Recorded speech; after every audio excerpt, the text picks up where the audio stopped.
Alors, Parfait. Alors, ben, la salle est à vous. oui, alors voilà.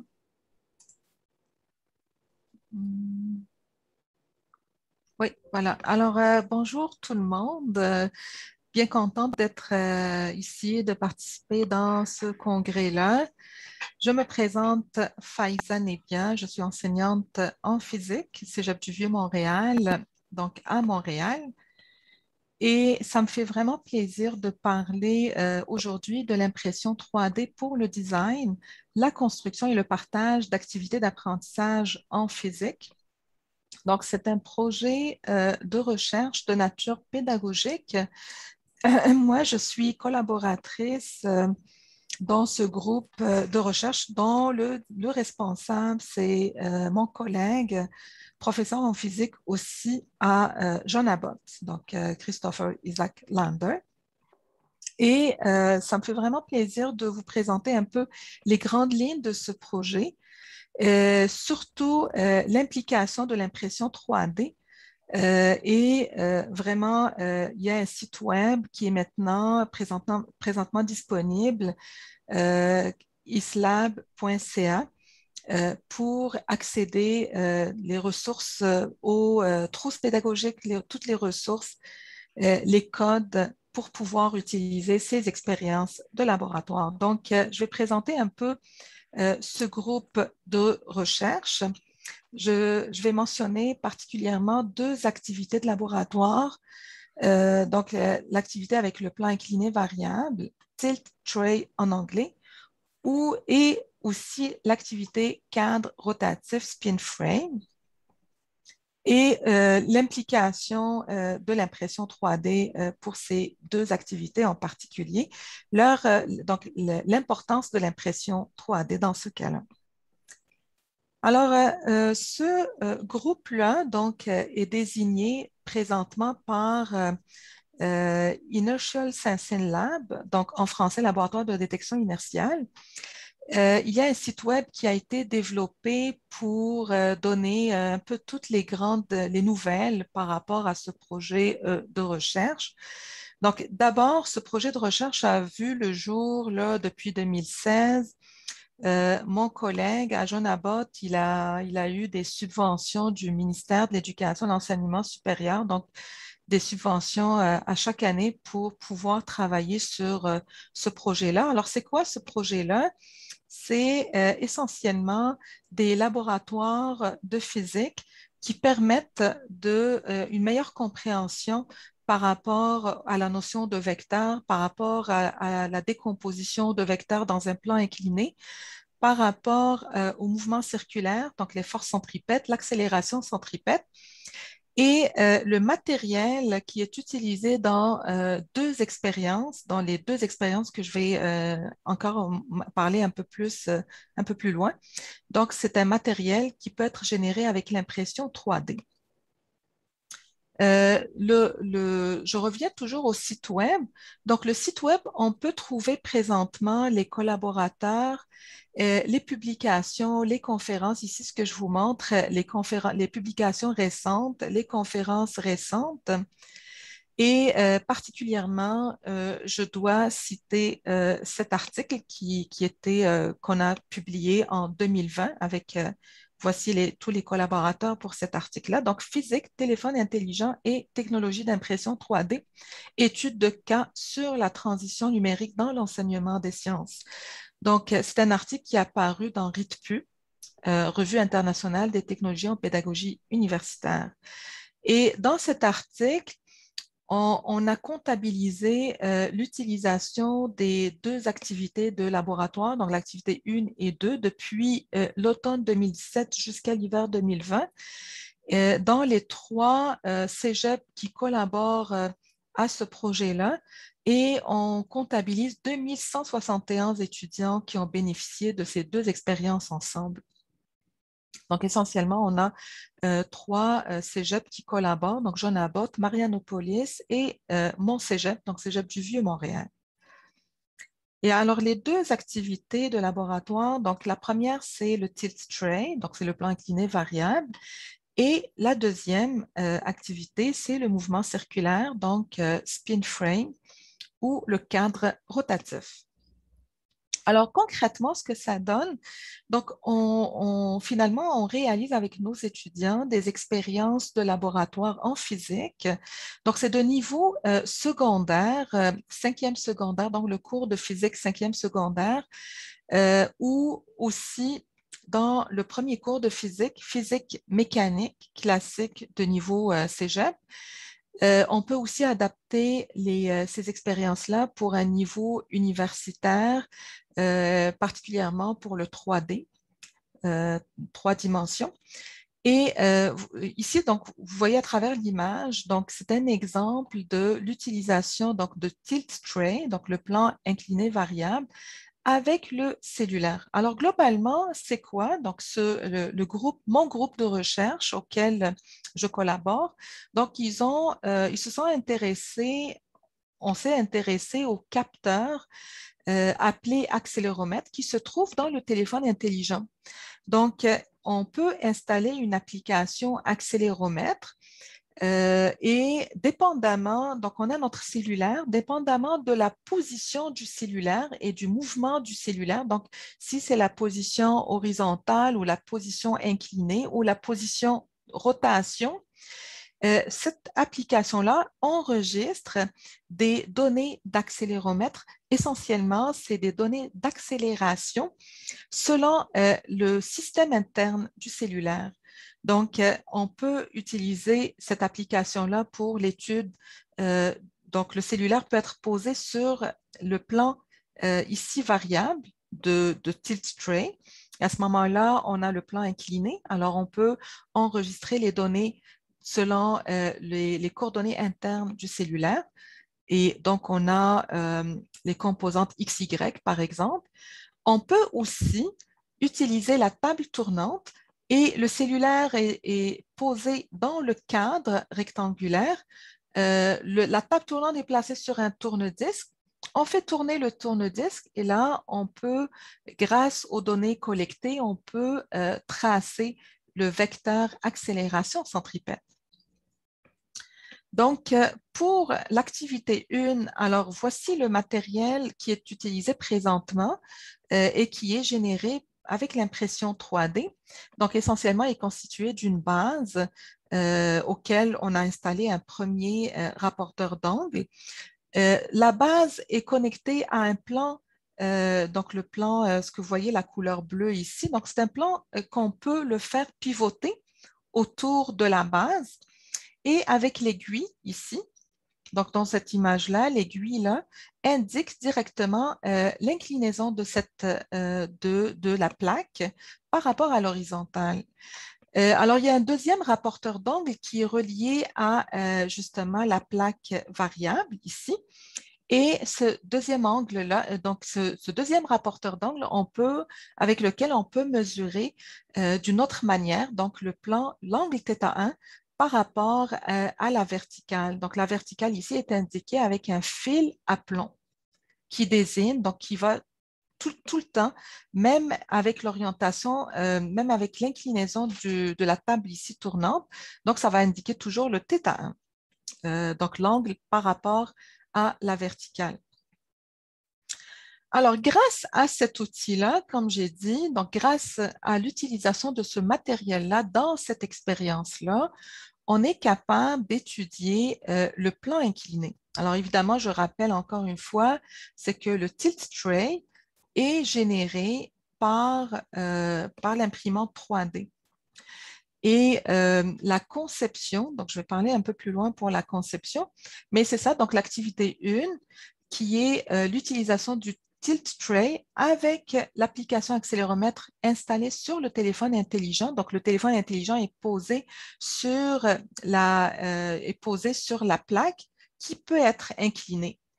Et ça nous permet, donc cette activité-là, on peut l'utiliser facilement avec nos étudiants pour étudier un peu plus donc la notion de gravité, la notion de décomposition de vecteurs, la gravité avec accélération. On sait que dans ces cours-là, il est question d'équilibre statique, il est question des lois de Newton.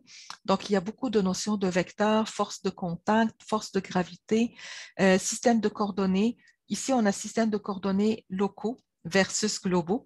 Alors, c'est vraiment ce qui est intéressant, c'est de développer ce matériel-là avec l'impression 3D pour pouvoir faire ce genre d'expérience dans nos classes. Alors, c'est très intéressant de ce point de vue-là. La deuxième activité, donc ça, c'est en utilisant le matériel, le spin frame. Donc, le spin frame, c'est donc, vous voyez ici la table, donc le disque circulaire. Ça, ce disque circulaire-là, ça peut être du polystyrène ou ça peut être des PJ, par exemple, qu'on peut acheter. Mais le matériel qui est imprimé avec l'impression 3D, c'est le cadre rectangulaire et c'est la base cylindrique qui est en dessous de la table tournante. Alors, concrètement, ce que ça fait, donc, quand on place la plaque tournante sur le tourne-disque et on fait tourner le système, donc on place le cellulaire dans un des 4 coins du cadre rectangulaire, on fait tourner donc, notre tourne-disque. Là, on a une collecte de données avec l'application accéléromètre sur notre téléphone intelligent.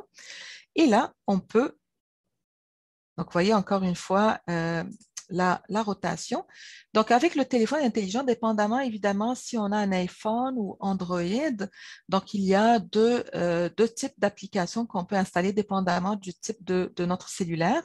On a une récolte de données avec l'application accéléromètre et à partir de là, on peut tracer le vecteur accélération.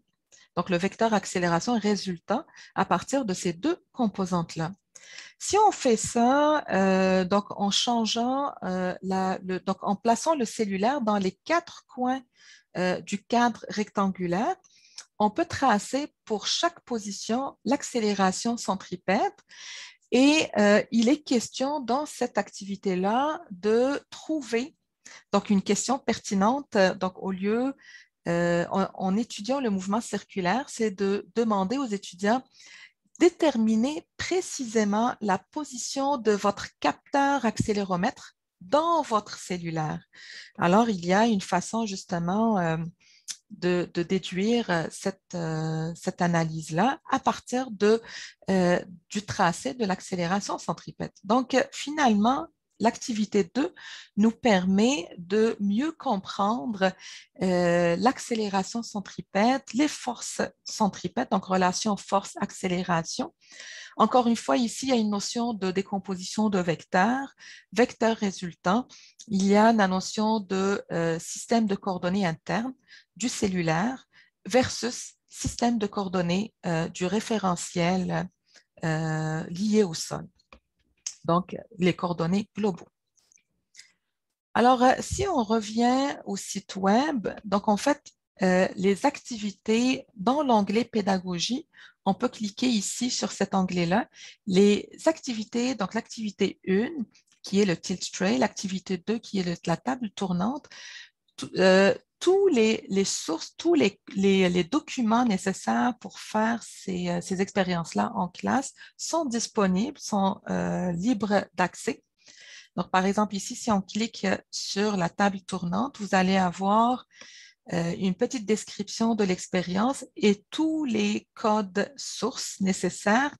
Donc, la procédure de l'expérience, les notes aux professeurs pour pouvoir utiliser cette activité-là.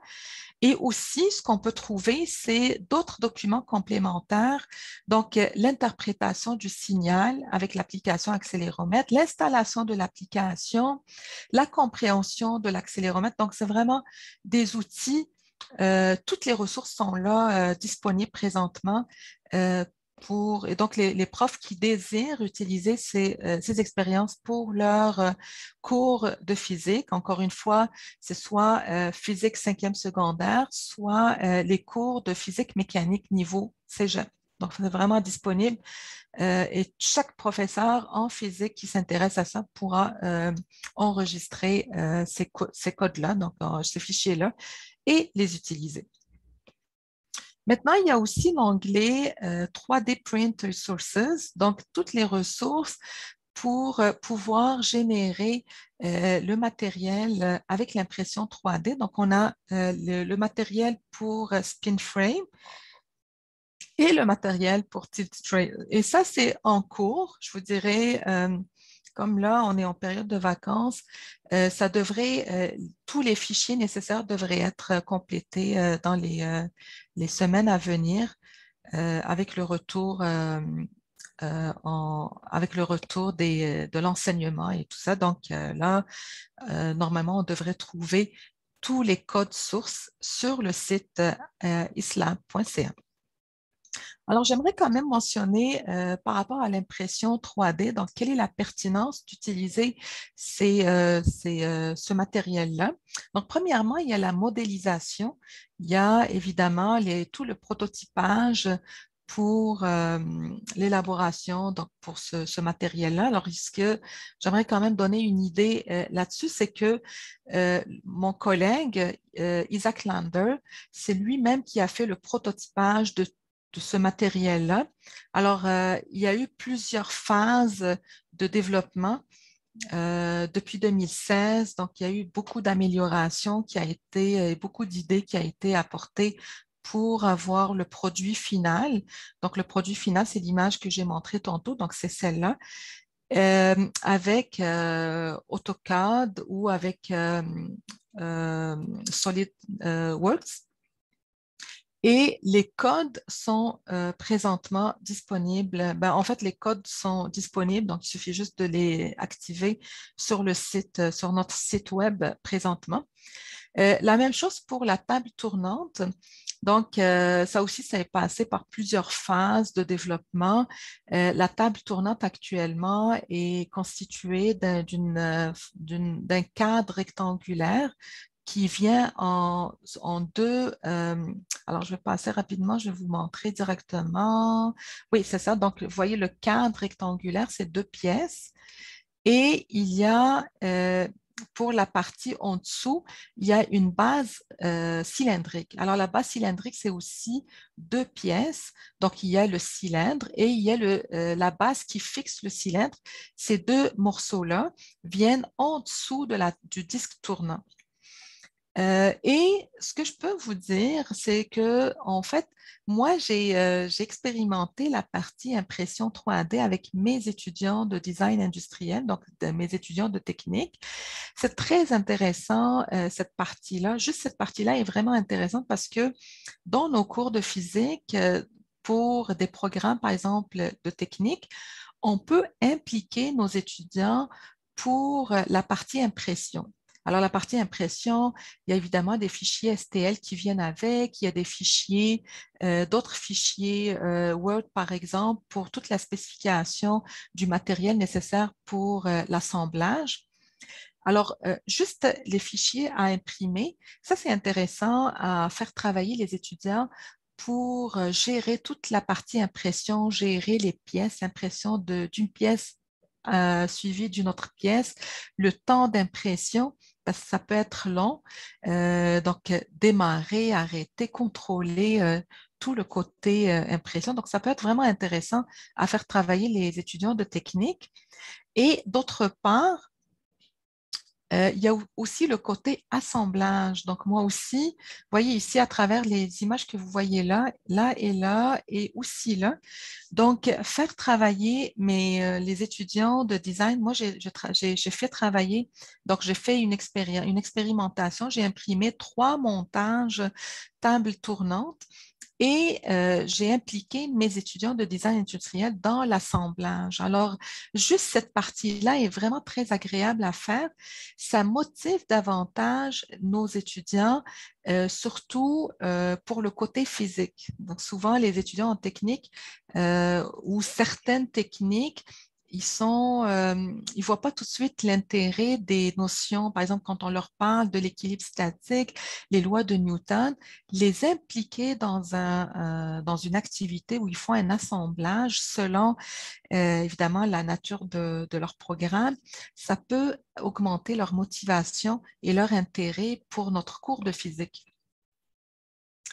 Et d'autre part, ce qui est intéressant, c'est que, par exemple, nous, à Montréal, on est plusieurs cégeps, donc ça permet de collaborer, donc d'échanger, par exemple, le matériel qui est imprimé d'un cégep à l'autre. Donc, ça permet une collaboration entre les professeurs, entre les différents collèges.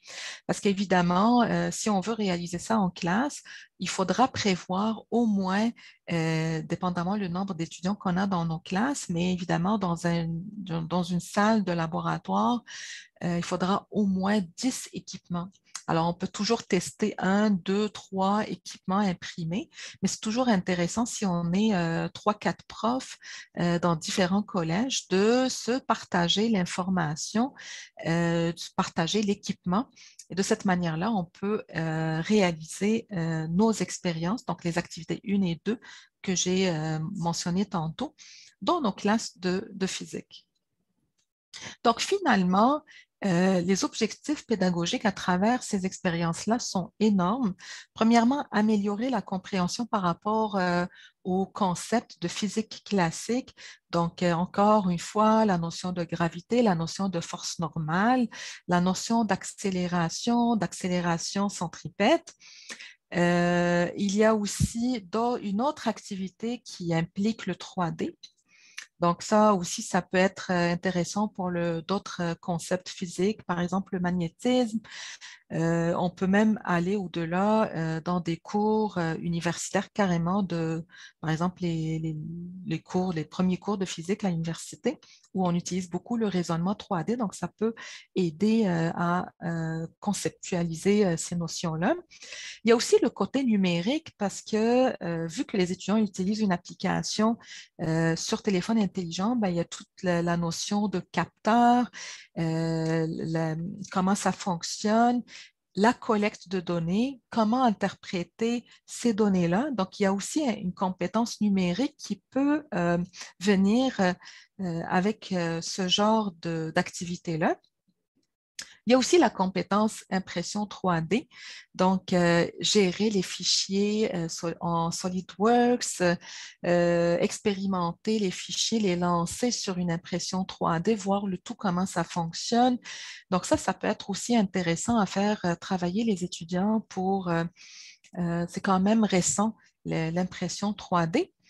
Et finalement, on utilise donc finalement toute la collaboration entre les professeurs.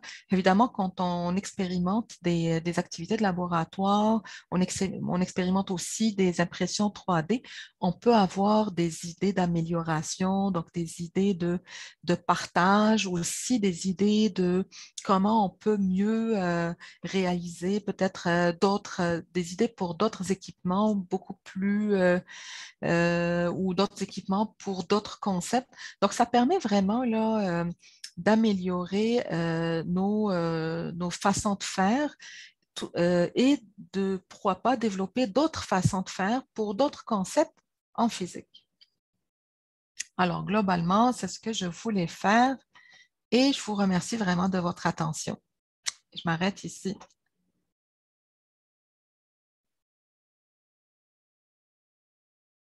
Je ne sais pas, Caroline, est-ce que tu as des questions?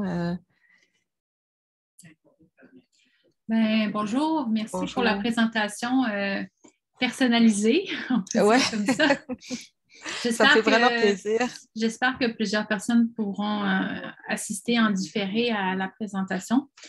Pour ma part, je suis éco-designer et intéressée comment les Fab Labs peuvent intégrer donc, les notions d'éco-conception. C'est pour ça que initialement, je voulais assister à votre formation pour savoir comment vous l'intégriez donc, dans des activités de design et pédagogique. C'est ça, c'est très intéressant parce que comme on a du matériel qui vient avec l'impression 3D, ben là, on peut impliquer, parce que moi, je suis enseignante au Cégep du Vieux-Montréal, on a les programmes techniques et on a le design industriel. Alors, c'est très intéressant parce que nous, on a un cours de physique destiné pour design industriel. Souvent, c'est des étudiants qui ne sont pas très, très forts en physique. C'est des étudiants aussi manuels. Plus Donc, créatif. exactement. Donc, les impliquer dans, même en leur faisant travailler sur des appareils. Donc, par exemple, on veut imprimer un objet en 3D.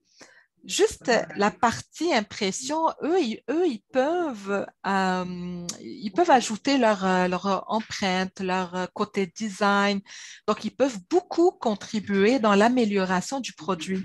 Comme j'ai expliqué, comme c'est un produit qui a été développé par mon groupe de recherche lui-même, donc le produit initial n'était pas du tout la même chose que ce qui est utilisé présentement. Donc, il est passé par plusieurs phases d'amélioration. Puis nos étudiants, souvent des étudiants en design industriel, ils ont aussi leur esprit créatif. Donc, en fait, ce projet-là, à chaque année, mon collaborateur, il implique beaucoup les étudiants finalement qui contribuent à l'amélioration à plusieurs aspects. Soit, par exemple, à titre d'exemple, par exemple, le site web a été développé par un étudiant en sciences dans le profil informatique. Donc, ça, c'est très intéressant. Donc, ce que je comprends, c'est que vous constatez que, parce que moi aussi, j'ai fait sciences pures au Cégep, mais il y a de très nombreuses années.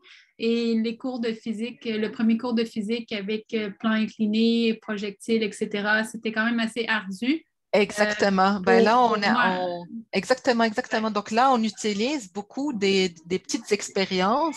Ben celle-là, ça peut faciliter, améliorer un peu la compréhension par rapport à ce qui est un petit peu théorique.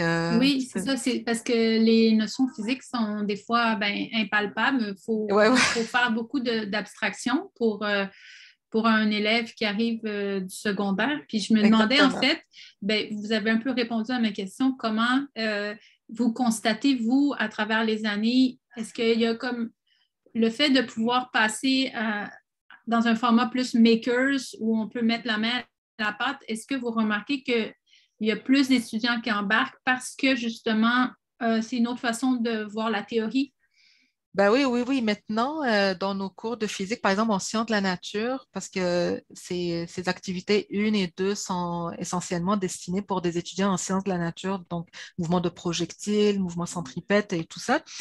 Ce qu'il faut dire, c'est qu'on a beaucoup de matériel de démonstration aujourd'hui, on a beaucoup d'équipements de laboratoire, puis les étudiants, on les implique beaucoup quand c'est une expérience dans la prise de données par eux-mêmes. Alors, c'est pour ça que c'est très, très important d'avoir plusieurs équipements et d'avoir des petites équipes autour de chaque équipement.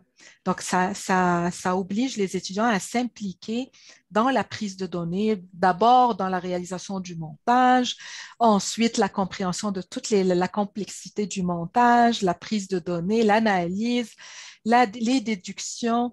C'est vraiment là, la physique d'aujourd'hui n'a rien à voir, je pense, avec juste 10 ans avant. Oui, c'est Ça ça. n'a Moi, rien à voir. Ouais. j'ai terminé mon cégep en 2014, donc pas en 2014, en 1994, pardon. Oh, Donc, ouais, ouais, moi, j'ai d'autres souvenirs des cours de physique mécanique, mais c'est ça, je suis contente de voir que les cégeps sont bien équipés maintenant pour Mais pouvoir faire on vivre des a vraiment expériences en la. Oui. co-création.